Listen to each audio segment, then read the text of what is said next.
कांग्रेस ने तुष्टीकरण के लिए कानून बनाए,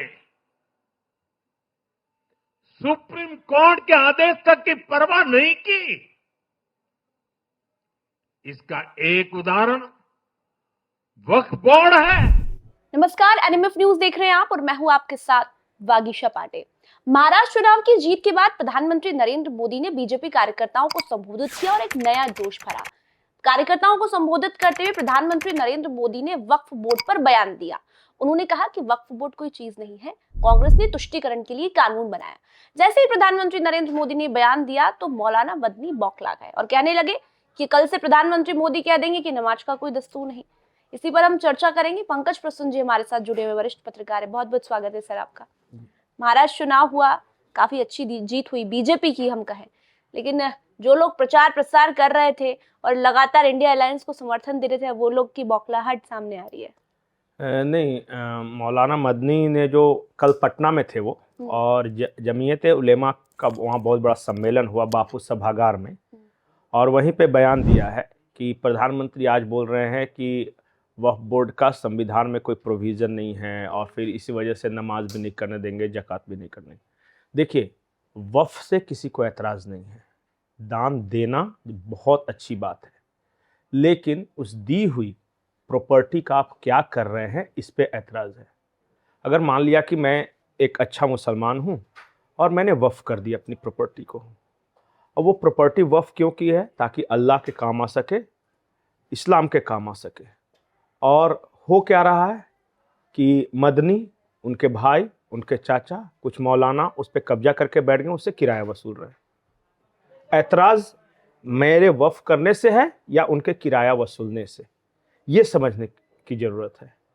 और कोई इस देश में किसी को नमाज पढ़ने से, पूजा करने से, मंदिर जाने से, मस्जिद जाने से नहीं रोक रहा। ये अफवाह है। मुद्दा सिर्फ ये है कि जो वक्फ की गई ज़मीन है या फिर जो भी प्रॉपर्टी है, उसका इस्तेमाल कौन कर रहा है और क्या कर रहा है। अभी एक अमानतुल्लाह खान हैं, आम आदमी पार्टी के विधायक, दिल्ली से, और वक्फ की प्रॉपर्टी से ये किराया वसूल रहे थे और किराया वसूल कर अपना घर चला रहे थे। अब बताइए, अच्छी बात है क्या? दूसरा जो वक्फ बोर्ड संशोधन है वो ये है कि जबरन नहीं कब्जा कर सकते। हो क्या रहा है, बात सिर्फ हिंदू मुसलमान की नहीं है। जो मुस्लिम महिलाएं हैं, जो कमज़ोर हैं या फिर जो बेवा हैं, जिनका पति नहीं है, मजलूम हैं, ताकतवर जाते हैं और कहते हैं आज से तुम्हारा घर वक्फ का हो गया।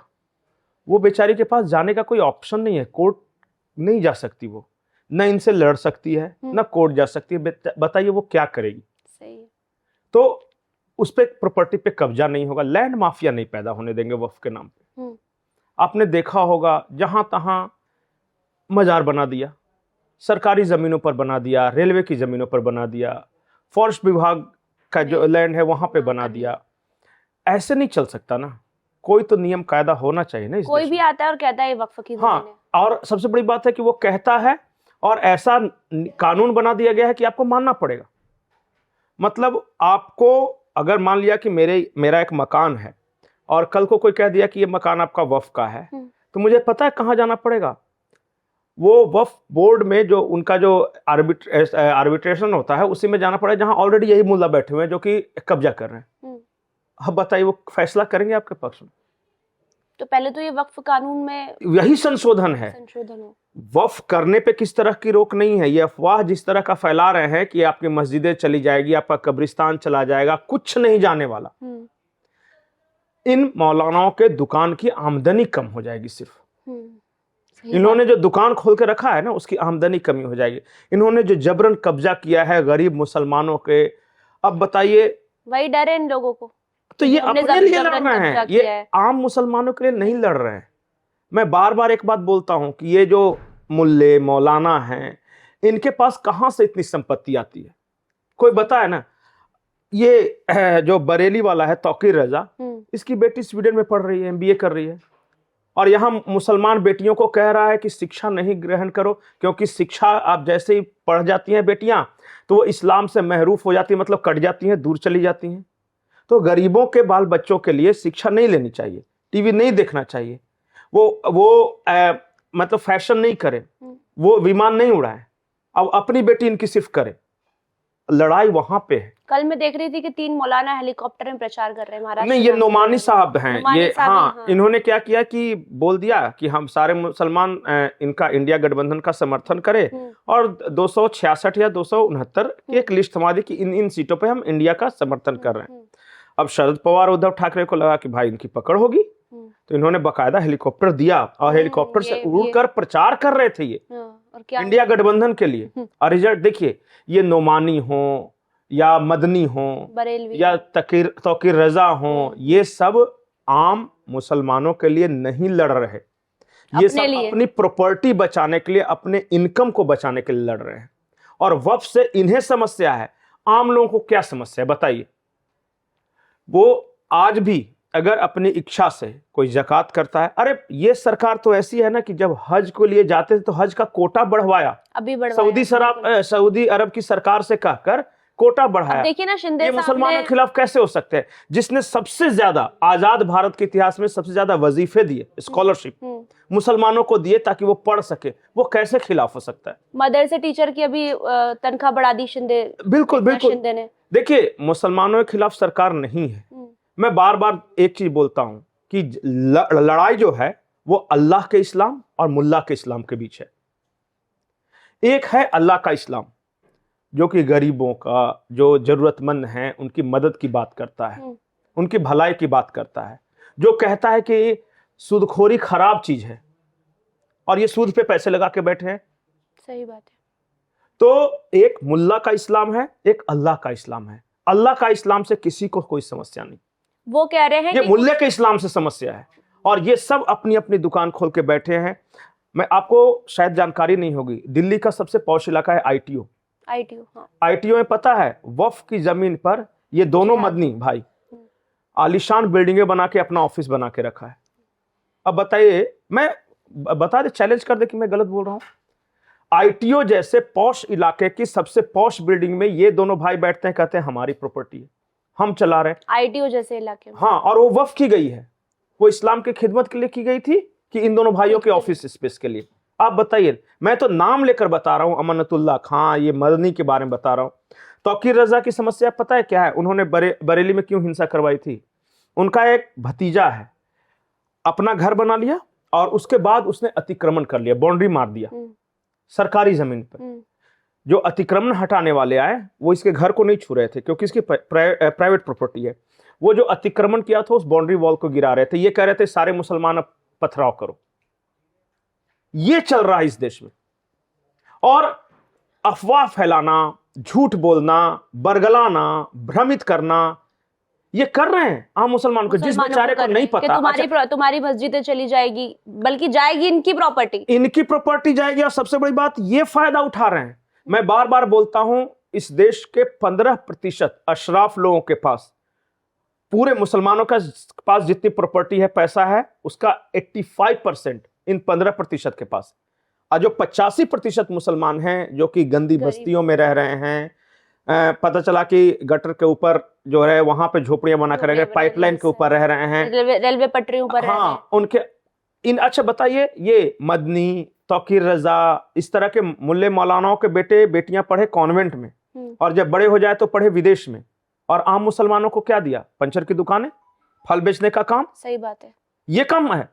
तो लड़ाई वहां पे है और ये भ्रमित कर रहे हैं लोगों को। कल भ्रमित किया कि कोई कह तो दे कि सिर्फ हिंदुओं ने बलिदान दिया आजादी के लिए। 145 साल पुराना हमारा रिश्ता है, हमारे बुजुर्गों ने बलिदान दिया है। कोई माई के लाल में दम नहीं किए, कह दे कि मुसलमानों ने आजादी में कोई बलिदान नहीं दिया। तो देखिए, मुसलमान दोनों तरह के थे।